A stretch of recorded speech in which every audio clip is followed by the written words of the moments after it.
నమస్తే, welcome to Telugu news. నేను గోపికృష్ణ. అప్పసాని రాజేష్ గారు అనలిస్ట్ ఉన్నారు. రాజేష్ గారు నమస్కారం. నమస్కారం. Welcome sir.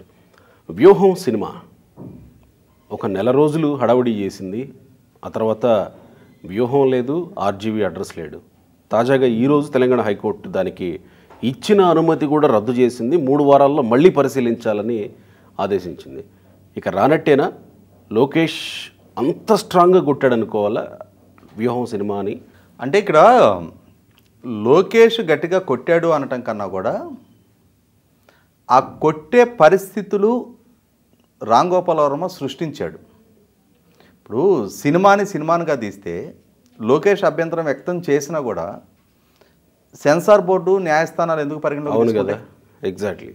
అది సినిమాగా కాకుండా ఎవరి వ్యక్తిత్వం హననం చేయాలి, ఇంకెవరికో రాజకీయంగా లబ్ధి చేకూర్చాలి అని చెప్పని ఒక హిడెన్ అజెండా తోటి తీసిన సినిమా కాబట్టి అది సినిమా రూపంగా ఒక పార్టీ రాజకీయ ప్రచారం కోసం అదే సందర్భంలో పరిధి దాటి శృతి మించి కొందరి వ్యక్తిత్వాలని హననం చేసిన నేపథ్యంలో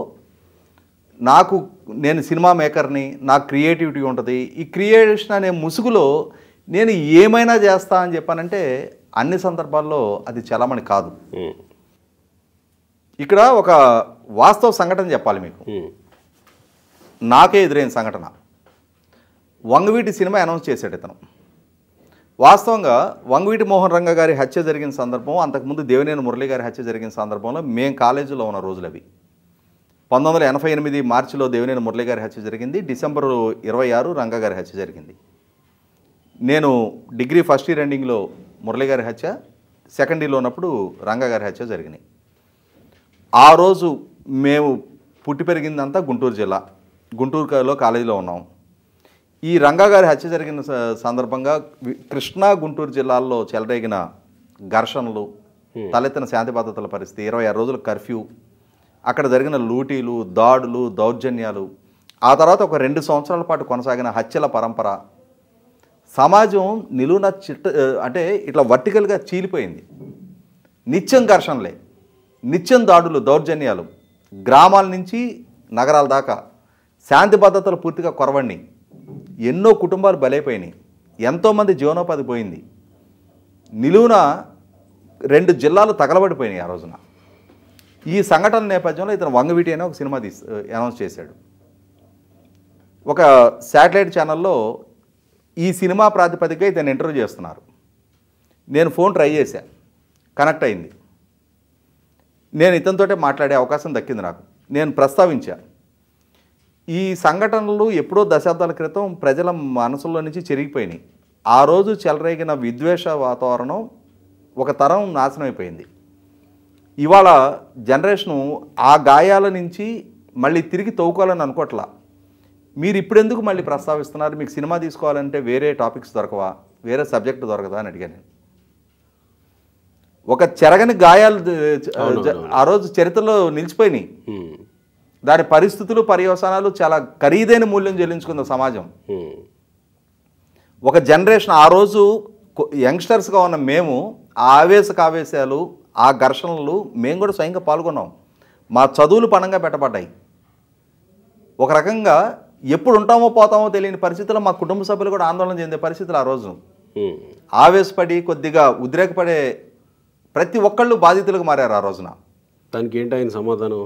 ఆయన చెప్పింది ఏంటి అంటే, నేనేం సంఘ సంస్కర్తను కాదు, సమాజం పట్ల బాధ్యత ఇవన్నీ ఆలోచించుకోవడానికి నాకు ఆ సబ్జెక్ట్లో దాంట్లో ఒక సబ్జెక్ట్ కనిపించింది. నేను మేకర్ని, నేను నా కమర్షియల్ వైబిలిటీ చూసుకుంటా అన్నాడు. అంటే సమాజం పట్ల బాధ్యత లేదు అని లైవ్లో అడ్మిట్ అయ్యాడు అతను. సమాజం పట్ల నీకు బాధ్యత లేదు, ఏ పరిస్థితులు, ఏ పరిణామాలు ఎదురైనా నీకు కన్సర్న్ లేదు అంటే ఎటువంటి ఉపద్రవాలకు దారితీసినా సరే నీకు కావాల్సింది సెన్సేషనలైజేషన్. దాని ద్వారా నీకు ప్రచారం జరగాలి, నీకు కమర్షియల్ వైబిలిటీ ఉండాలి. కానీ న్యాయస్థానాలు అయితే చూస్తూ ఊరుకోవు కదా. ఇటువంటి నేపథ్యంలో ఇటువంటి వ్యక్తి, సమాజం పట్ల బాధ్యత లేదు అనే వ్యక్తి, అతను మనం క్రియేటర్ అని చెప్పని ఎట్లా అంటాం? క్రియేటర్ అనే ముసుగు ఇవాళ ఏ అరాచక వైఖరిని కూడా సమర్థించదు. కానీ ఇక్కడ ఒక విషయం ఏంటంటే వైసీపీ నాయకులు పెట్టుకున్న కొన్ని హోప్స్ గంగలో కలిసిపోయినట్టే అని అనుకోవలేము వ్యూహం. ఎందుకు అంటున్నానంటే ఈ మాట, మొన్న విజయవాడలో ఈ వ్యూహం ప్రీ రిలీజ్ ఫంక్షన్ జరిగినప్పుడు అంబటి రాంబాబు, రోజా, ఇంకా కొంతమంది ఎమ్మెల్యేలు, మల్లాది విష్ణు లాంటి వాళ్ళు, ఇంకా చాలామంది అక్కడ, ఈవెన్ వైసీపీలో చేరి బయటకు వచ్చిన అంబటి రాయుడు లాంటి వాళ్ళు కూడా ఆర్జీవీని ఆకాశానికి ఎత్తేసి వ్యూహం సినిమాని ఓహో ఈ ఆహా ఓహో అని అంటూ మాట్లాడుతూ వచ్చారు. అంటే వాళ్ళు ఏదో ఆశలు పెట్టుకున్నారు ఈ సినిమా మీద. ఇక్కడ ఒకటి వాస్తవం, ఇవాళ జరుగుతున్న చరిత్ర కళ్ళ ముందు కనిపిస్తుంది. జగన్మోహన్ రెడ్డి గారు రాజకీయ నేపథ్యం ఒక 50 ఏళ్ల నాడు జరిగింది. అవును కదా. 2009లో ఎంపీగా నెగ్గారు. వాళ్ళ తండ్రి ముఖ్యమంత్రిగా ఉండగా ఆ తండ్రి ఇచ్చిన అవకాశం ద్వారా ఆయనకు ఆ పదవి దక్కింది.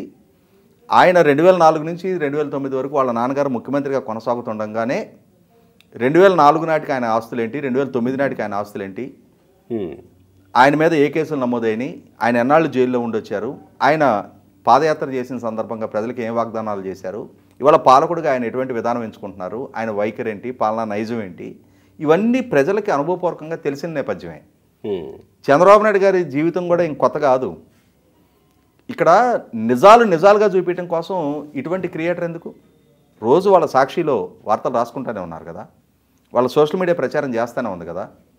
ఇక్కడ జరగాల్సిందేంటి? కొత్త కోణంలో చంద్రబాబు నాయుడు గారి స్థాయి తగ్గించాలి, జగన్మోహన్ రెడ్డి గారికి ఒక కొత్త ఎలివేషన్ ఇవ్వాలి.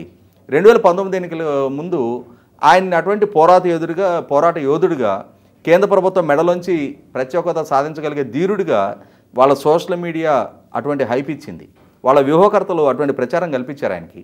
ఆయన కూడా చెప్పుకున్నారు, నాకు మెజార్టీ ఎంపీ స్థానాలు ఇవ్వండి, నేను ప్రత్యేక హోదా సాధిస్తా అని. సమాజంలో ఆయనకు ఒక ఎలివేషన్ దక్కింది ఆ రోజున. ఇవాళ పాలకుడుగా నా పనితీరు ఇది అని చెప్పని సగర్వంగా ప్రజల దగ్గరికి వెళ్ళి చెప్పుకోవడానికి చాలామంది కాని పరిస్థితుల్లోనే ఇటువంటి సినిమా ద్వారా హైప్ క్రియేట్ చేసే ప్రయత్నం. ఈ సినిమా ద్వారా చంద్రబాబు నాయుడు గారి స్థాయి తగ్గించాలి, ఆయన్ని డిమోరలైజ్ చేయాలి. ఒక రకంగా ఏంటంటే నేను విన్నది కూడా చంద్రబాబు నాయుడు గారి కుటుంబంలో ఉన్న మహిళలను కూడా కించపరుస్తా సినిమాలో కొన్ని సీన్లు ప్రస్తావించారు, వాళ్ళ వ్యక్తిత్వ హననం చేస్తూ. ఇది వంశీ ఇష్యూ తర్వాత ఇంత పెద్ద హడావుడి బయట జరిగిన తర్వాత మళ్ళీ సినిమాలో కూడా రామ్ గోపాల్ వర్మ అదే ప్రస్తావించాడు. కాబట్టే ఆ రోజు అంటే మనందరికీ తెలిసిన ఒక వ్యక్తి ఒక లైవ్ డిబేట్లో కూడా రామ్ గోపాల్ వర్మ గురించి చాలా తీవ్రమైన వ్యాఖ్యలు చేసిన సందర్భం కూడా ఉంది. దాని మీద కేసులు జరిగి అతన్ని విజయవాడ విచారణకి, గుంటూరు సిఐడి విచారణ కూడా పిలిచిన సందర్భం చూసాం మనం. అవును, కొలికిపూడి శ్రీనివాస్. సో ఇటువంటి అంశాలు ఇతను మెన్షన్ చేశాడు ఆ సినిమాలో. కాబట్టే లోకేష్ అభ్యంతరం వ్యక్తం చేయడం జరిగింది. అతనికి ఉన్న హక్కు అది. వాళ్ళ వ్యక్తిత్వం హననం చేయడానికి ఇతనెవడు? నువ్వు సినిమాగా తీయదలుచుకుంటే సినిమా వేరు, నువ్వు వ్యక్తుల వ్యక్తిత్వం హననం చేస్తా, దాని ద్వారా ఇంకెవరకు నేను ఎలివేషన్ ఇస్తా, రాజకీయంగా పబ్లిసిటీ ఇస్తానంటే, రాజకీయంగా నువ్వు పబ్లిసిటీ ఇవ్వటం కోసం సినిమాని ఒక మాధ్యమాన్ని అడ్డు పెట్టుకొని ప్రత్యర్థి పార్టీల అవకాశాలు దెబ్బతీస్తాను అంటే ఖచ్చితంగా వీళ్ళు అబ్జెక్షన్ వ్యక్తం చేస్తారు. ఇవాళ న్యాయస్థానాలు అదే రుజువు చేసినాయి. అంటే వంశీ విషయంలోనే వైసీపీ ఒక రకంగా ఆ విషయంలో డిఫెన్స్లోకి పడిపోయింది. ఇలా మాట్లాడిస్తారా, సంస్కారం లేదా అనేటువంటి ఒక చర్చ సమాజంలో జరిగింది కదా. సినిమాలో కూడా పెట్టి వీళ్ళు సాధించాలనుకుంటుంది ఏంటి మరి? అసలు ఏం మాట్లాడుతున్నారు మీరు? వైసీపీ సంస్కారం గురించి ప్రస్తావిస్తున్నారా? నిన్న ఒక విమర్శ చేసింది అని చెప్పని YCP social media Jaganmohan Reddy గారు సొంత చెల్లెళ్ళు శర్మల్ని వాళ్ళు ఏం ట్రోల్ చేస్తున్నారు చూడండి. వాళ్ళకి ఉచ్చం నీచం, కుటుంబము, మర్యాద, మహిళలు ఇవేం లేవు. ఇంకెవరి గురించి అన్న చెప్పండి మీరు. అది నిన్నటి నుంచి శర్మల గురించి జరుగుతున్న ట్రోలింగ్ చూడండి. వైసీపీ శ్రేణులు ఎంత జుగుత్సాకరంగా, అసలు వాళ్ళ దాడికి గురిగానే మహిళలు ఎవరు? ఇవాళ చంద్రబాబు నాయుడు గారు కుటుంబ సభ్యులే కాదు, ప్రత్యర్థి రాజకీయ పార్టీల్లో ఇవాళ జనసేనలో వీర మహిళలుగా మీడియాలోకి వచ్చి మాట్లాడేవారు కానీ, తెలుగుదేశంలో నాయకులుగా చలమనవుతున్న మహిళా నాయకురాలు కానీ, ఆఖరికి మంత్రి హోదాలో ఉన్న సీదిరి అప్పలరాజు తన ప్రత్యర్థిగా ఉన్న గౌతు శిరీష్ని ఎంత వ్యక్తిత్వానికి పాల్పడిస్తున్నాడు అక్కడ. పంచుమర్తి అనురాధ, వంగలపూడి అనిత, అసలు వీళ్ళలో దాడికి గురికాని వ్యక్తులు ఎవరు? అదే సందర్భంలో ఇవాళ అమరావతి మహిళలు ఎంత దారుణమైన ట్రోలింగ్కి గురయ్యారు. తెలుగుదేశం సోషల్ మీడియాలో ఎవరైనా మహిళ కనిపిస్తే ఎంత దారుణమైన వ్యాఖ్యలు చేస్తూ ఉంటారు. ఈ మధ్య టీపీడబ్ల్యూ తేజస్ని, ఆ అమ్మాయిని కూడా చాలా జుగుత్సాకరమైన ట్వీట్లు పెట్టడం నేను చూశాను. ఆ అమ్మాయి గురించి కూడా అంటే వాళ్ళకి ఉచ్చో నీచం చిన్న పెద్ద అసలు ఆ తారతమ్యమే లేదు. జగన్మోహన్ రెడ్డి గారి సొంత చెల్లెలు రాజకీయంగా ప్రత్యర్థిగా మారగానే నిన్నటి నుంచి అత్యంత జుగుత్సాకరంగా ట్వీట్లు పెడుతున్నారు, ట్రోల్ చేస్తున్నారు. వాళ్ళు ఆ సంస్కారము వంశీ వాళ్ళకేదో సెట్ బ్యాక్ ఎదురైంది, వాళ్ళు ఎంచుకున్నది ఒకటే, ఎదుటి వ్యక్తిని మానసికంగా డిమోరలైజ్ చేయాలి. ఆ మానసికంగా డిమోరలైజ్ చేయడానికి విధానపరంగా ఎదుర్కొనే సత్తా సమర్థత మా పాలన దక్షత ఇది, మేము సాధించిన విజయాలు ఇవి అని చెప్పని చెప్పుకోలేని నిస్సాయ స్థితిలో ఉన్నప్పుడు వాళ్ళ అసమర్థత ప్రజల ముందు ఎక్స్పోజ్ అవుతున్నప్పుడు ఇటువంటి విధానాలు ఎంచుకుంటా ఉన్నారు. వ్యూహం రూపంలో ఇంకోసారి అటువంటి ప్రయత్నం చేశారు కాబట్టి న్యాయస్థానం ఇచ్చిన సెన్సార్ సర్టిఫికేట్ని కూడా క్యాన్సిల్ చేసింది. ఈ సందర్భంలో నా ఉద్దేశం అయితే అసలు రామ్ గోపాల్ వర్మ అనే వాడిని అసలు సినిమా ఇండస్ట్రీ బహిష్కరించాలి. అతనికి ఉన్న ఆ దర్శకుడు అనే ఆ గుర్తింపుని రద్దు చేయాలి. ఇటువంటి ప్రయత్నాలు చేస్తున్నా టైమ్ అండ్ అగైన్ పోయినసారి ఎలక్షన్స్ అయిపోయిన తర్వాత కమ్మరాజ్యంలో కడప రెడ్లు అని చెప్పని ఒక సినిమా తీశాడు. అంటే ఏంటి అతని ఉద్దేశం? ఇప్పుడు అంటే ఏ ఘర్షణలు చెలరేగటం కోసం, ఎవరిని కించపరచడం కోసం తీసిన సినిమా అది? అసలు ఆ టైటిల్ ఎందుకు పెట్టాడు అట్లా?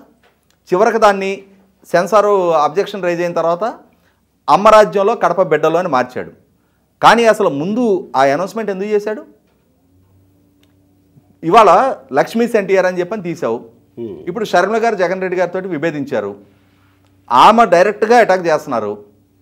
షర్మిలాస్ జగన్ అని చెప్పని తీసే ధైర్యం ఉందా నీ దగ్గర? ఆమె పర్సెప్షన్లో జగన్మోహన్ రెడ్డి చేసిన అన్యాయాలు ఏంటి అని చెప్పని ఆమె దగ్గర ఆ వర్షన్ తీసుకొని సినిమా తీసే ధైర్యం ఉందా నీకు? చేయి, ఆ సాహసం కూడా చేయి. అప్పుడు నేను క్రియేటర్ని అని చెప్పని నీకు నువ్వు చెప్పుకునేదాన్ని ప్రజలు కూడా ఎండార్ చేస్తారు. Right sir, thank you.